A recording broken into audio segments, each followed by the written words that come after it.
제 지금 해설을 보실 때 여러분들이 뭘 염두에 두셔야 되냐면은 이 영화가 1시간 40분짜리인데 좌파들의 세계관 속에 있는 것들 다 반박하지 못합니다. 왜냐면 시간이 그게 허락 안 되기 때문에. 거기 나온 전문가들한테 시간을 주면은 다 반박할 수 있겠지만 제가 대표해서 이렇게 하는 겁니다. 야 근데 영화에서는 이렇게 해명하는데 실제로는 뭐 이런 것도 있다니까 이렇게 분명히 얘기하거든. 좌파 친구들이랑 가족들이. 그랬을 때는 이런 식으로 반박하시면 됩니다. 자, 첫 번째, 많은 좌파들이 이승만의 업적을 아예 거들떠도 보지 못하도록 완전히 부도덕한 사람으로 프레임을 유치하게 걸고 가는 게 있습니다. 그 중에 대표적인 게 바로 한강다리 폭파 사건이죠. 한강다리를 이승만이 폭파 명령을 내렸고 혼자 빠져나갔고 망명 정부까지 계획을 했다. 나름대로의 어떤 내피셜에 근거한 이런 주장들이 있습니다. 웰컴 투 동막골 이 영화에서 신하균 씨가 연기한 이 사람이 국군으로 나오는데 이 사람이 트라우마가 뭡니까? 기억 속에 나는 한강다리 폭파를 거부했는데 윗선에서 명령이 내려와서 그 트라우마가 나를 따라다닌다 이러면서 나중에는 북한 인민군이랑 같이 합체해가지고 미군한테 막 기관총 쏘고 막 난리 나죠. 그죠? 완전 반역적인 영화인데 여기 보면은 그냥 버젓이 한강다리 폭파를 당시 이승만 정권이 내렸고 거기에 민간인들이 폭사했고 막 이런 장면이 나오거든요. 그 영화에. 그 영화를 그대로 빌려가지고 JTBC에서는 이 최진기 강사죠. 하은 강사인데 이 사람도 막 이승만 정권을 막 비판합니다. 사람들이 건널 때 터뜨렸다라는 질문에 예스 이러면서 이승만은 무능했다 뭐 이런 식으로 또 얘기하고 그러면 이 하얀머리 아저씨 민간인 피해자 한 800명이 죽었죠? 뭐 이러고 있는 거예요. 이승만 정권은 무능하고 부도덕했다고. 민간인들이 몇백 명이 지나가는데 그 폭탄을 떨어뜨렸기 때문에 부도덕한 것이고 북한군이 쳐들어왔는데 막지도 못하고 혼자 도망갔기 때문에 무능하다. 뭐 이런 식으로 기승전결을 내리는 건데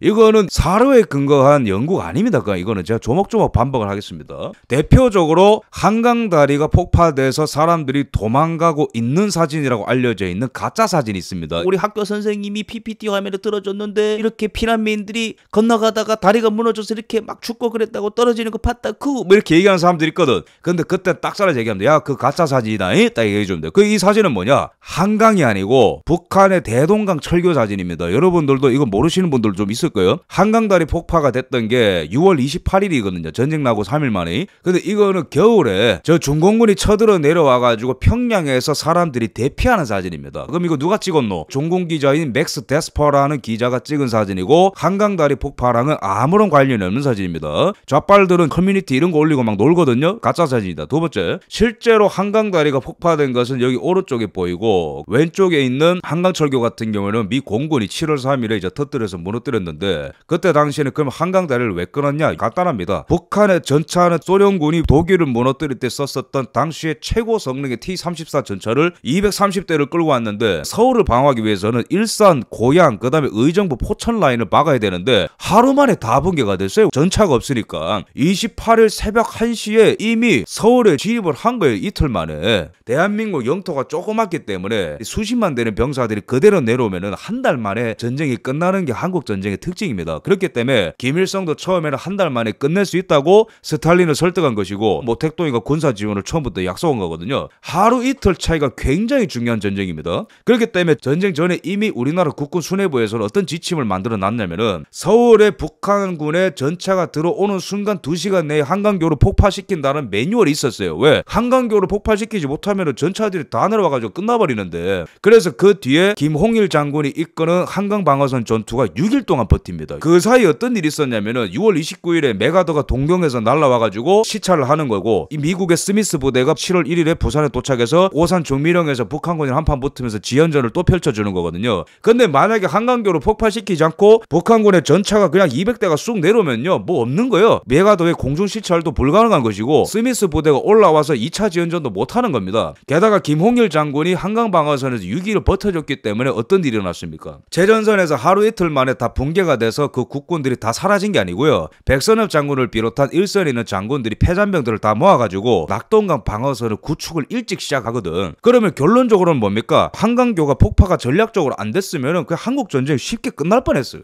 이거를 갖고 막 결과적으로 폭파를 시켰니 많이 이런 걸로 하는 거는 군사 전략을 완전히 다 무시하는 일이다. 조기에 폭파시켰다는 사람도 있는데 당시에 서울에 북한군이 전차가 진입한 시간을 잘 봐라. 28일 새벽 1시에 진입을 했고 한강교가 폭파되는 시간은 새벽 2시 반이거든요. 당시에는 T-34 전차의 시속이 55km를 달려. 그러니까 서울 진입하고 30분 만에 한강교로 진입을 할 수 있는데 당연히 폭발을 시켜야죠. 전략적으로 조기에 폭발했다 이런 말은 말도 안 되는 겁니다. 두 번째로 북한군이 못 건너서 전쟁이 지연돼가지고 이게 큰일 났다라는 얘기 얘기는 소련 군사 고문단도 당시 했던 겁니다. 적은 한강을 도하하고 교량을 파괴했으며 남쪽 강변에 방어선을 조직하여서 조선인민군의 진격을 늦추었다면서 북한 수뇌부의 작전 미숙을 강하게 질타했습니다. 여기서 북한군이 총 2100명 이상의 부상자, 사망자를 포함한 북한군이 피해를 입게 되는데 한강 방어 전투에서 이 피해는 개전 이후에 북한군이 서울을 점령하기까지 4일 동안 피해를 봤었던 인명피해의 2배에 달할 정도로 엄청나게 많은 피해를 입은 거예요. 한강 방어 전투 때문에. 그 뒤에 이제 낙동강 전투, 인천 상륙작전까지 쭉쭉 이어지는 전략적인 한 수였다 이렇게 좀 평가하겠습니다. 그러면 이승만 대통령이 뭘 했느냐? 여기서부터 굉장히 중요합니다. 일단 1차적으로는 좌빨들이 막 우리가 팩트로 얘기하면은 막 인정하기 싫은데 표정 썩으면서 오케이 전략적으로 알겠다. 근데 이승만은 뭐 했는데 뭐 이렇게 묻거든요. 거기에 대해서는 구체적으로 시간별로 알려주면 좋아요. 나중에 우리가 서울을 수복하고 평양을 수복하잖아요. 도망이 뭐냐면요. 우리 국군이 평양을 수복하는 게 10월 19일인데 김일성 같은 경우는 10월 12일에 이미 평양을 버리고 도망가거든요. 근데 그 전에 북한 인민군한테 뭐라고 교서를 내렸냐면은 피로써 땅을 지키자 얘기해놓고 지가 먼저 도망갔어요. 우리 국군이 평양에 들어오기 일주일 전에 도망갔다고. 그게 바로 도망이죠. 근데 이승만 대통령은 전쟁 일어나고 이틀 동안 서울을 뜬 적이 없어요. 이게 무슨 도망입니까? 그리고 이승만 대통령이 정말 도망갈 거면요 사료 다 뒤져보세요. 이승만 대통령은 한국전쟁 일어나기 1년 전부터 전쟁을 예고한 사람입니다. 그거는 김구도 마찬가지고, 김구가 1948년 4월 달에 북한 갔다 와서 뭐라 했어요?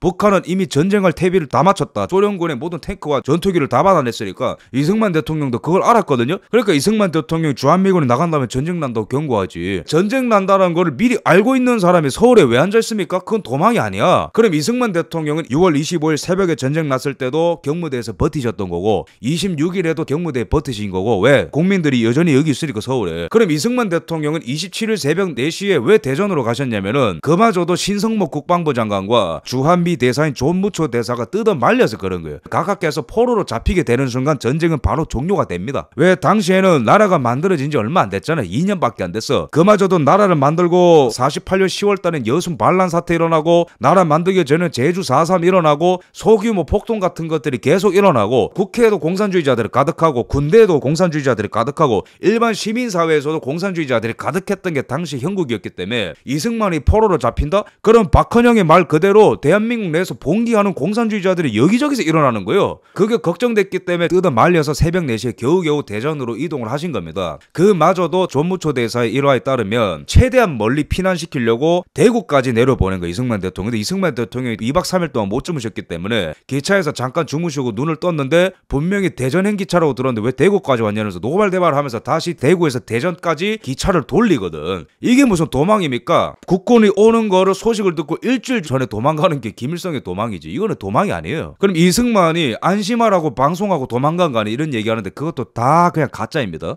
제가 팩트를 말씀드릴게요. 27일 오후 4시에 어떤 국방부의 발표가 있었냐면은 라디오 방송을 통해서 국방군이 지금 현 전선을 고수할 것이고 우리가 의정부를 탈환했다라고 방송했어요. 그게 왜 그런 거냐면은 선무공작이라는 거 있어요. 군대 갔다 온 분들은 알겠지만 선무공작이라는 게 뭐냐면은 일부러 과잉 선전을 해서 우리 편을 만들고 우리 민간인들이 가짜 정보에 속아가지고 적군에 붙지 않도록 하는 게 선무공작이라는 거거든요. 그래서 그거를 해야 우리나라에 있는 빨갱이들이 들고 일어나지 않고 국민들이 동요를 하지 않을 수가 있는 거예요. 전쟁할 때 그게 굉장히 중요하거든요. 그럼 예를 들어서 반대로 한 발표를 해본다 봅시다. 지금 북한군의 전차가 200대가 놓고 우리가 전차가 한 대도 없기 때문에 우리 게임이 끝났고 설과 이런 모든 것들이 다 털렸기 때문에 게임이 끝났다 발표하면 어떻게 될까요? 그럼 당연히 전 국민이 인민군에 붙어버리겠죠. 군사 기밀 같은 거 넘겨주고 국군이 숨어있는 거 가르쳐주고 난리가 나겠죠. 그러면 안 되는 거라. 그래서 27일 오후 4시에 선무공작 차원에서 국방부가 이 발표를 한 겁니다. 먼저. 근데 27일 저녁 9시에 어떤 일이 있었냐면은 이때 드디어 트루먼이 미군을 보낸다는 완전히 확답을 준 거예요. 이승만 대통령한테. 지금부터는 It is not your war, it is our war이라고 딱 선을 해준 거예요.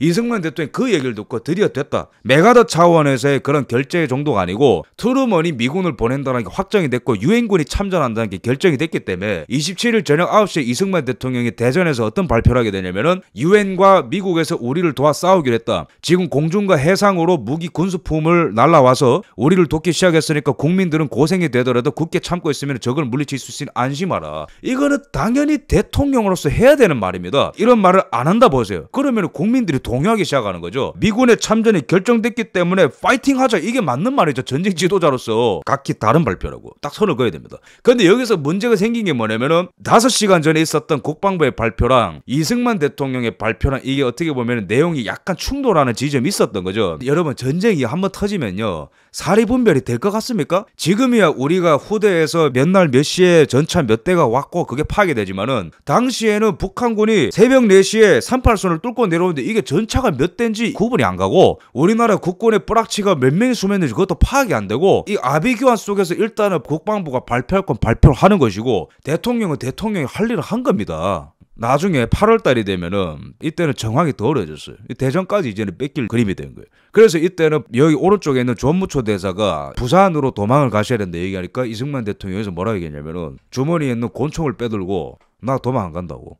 이 인민군 쳐들어오면은 내가 내 아내를 쏘고 인민군을 쏘고 내가 내 스스로를 쏴서 자기를 죽을 거니까 도망 같은 소리 하지 마라. 이런 말 한 사람이 무슨 도망자입니까? 말이 안 되는 거죠. 그래도 한강교를 폭파시켰기 때문에 민간인들이 죽었지 않냐. 그거 아까 800명 죽었다 뭐 이렇게 얘기하죠. 그죠? 이거는 좌파들이 공공연하게 그냥 확정된 사실로서 얘기하고 돌아다니거든요. 그거 아닙니다. 800명이 죽었냐. 이거는 아주 소수의 증언에만 의존하고 있는 설입니다. 설. 원래는 신기철 인권평화연구소장이라는 사람이 2004년인가요? 어떤 그 책을 발간했을 때는 800명 사망설을 주장했다가 이분이 개인적으로 연구해 본 거예요. 진짜 그런가? 근데 민간인이 800명 죽었다라는 거 믿기 힘들고 오히려 그 폭탄을 설치하고 인근에 있었던 군경 인명피해만 77명 정도 있었다고 2016년에 정정했어요. 이 사람의 근거는 뭐냐면은 당시에 민간인들은 이 사진에 보다시피 부교로 대피할 수 있도록 군경이 다 조치를 해줬다. 이거는 1950년 6월이 아니고 다른 날짜인데 이렇게 부교를 설치해서 민간인들이 대피할 수 있도록 군경이 대처를 해줬고, 게다가 폭탄 설치를 하는데 그냥 예를 들어서 무슨 뭐 배틀그라운드나 뭐 애들 게임하는 것처럼 뭐 파이어 인더 홀 하면서 폭탄 던지고 막 그런 게 아니거든요. 다리를 폭파시키려면 폭탄 설치에 몇 시간 걸리는데 어떻게 밀어 닥치는 민간인들을 대피를 안 시킬 수 있었겠느냐. 특히나 800명이 죽었다라는 것은 당시에 군사 고문단으로 왔었던 미군 한 명의 증언에 의존하고 있고, 게다가 사람들이 죽었다라는 걸 카더라,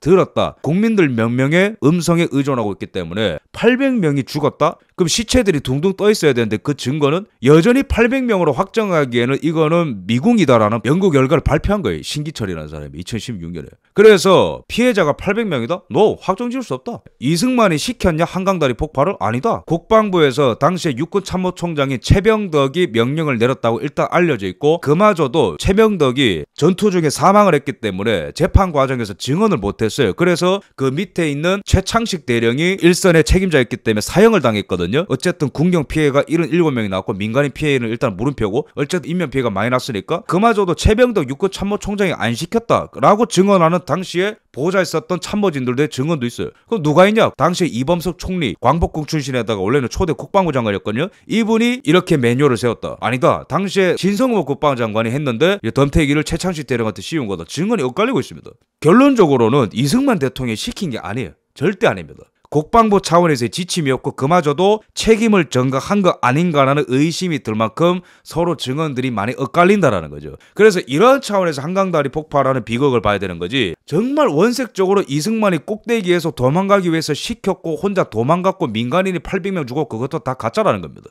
이거는 여러 가지 국방부 관련한 자료들 그리고 기사들, 제가 현대사 연구를 개인적으로 하는 사람이기 때문에 이런 책들을 보면 다 종합적으로 알 수 있는 것들입니다. 그 다음에 세 번째, 이승만이 도망가기 위해서 그랬냐? 아니다. 절대 그런 게 아니고 다만 국방부의 발표와 이승만의 발표가 어긋나면서 이런 일이 생긴 것이고, 당시에는 전쟁 초기였기 때문에 그 아비규환 속에서 대통령 할 일을 한 것이고 국방부 차원에서 국방부가 할 일을 한 것이다. 이런 식으로 말씀을 좀 드리겠습니다.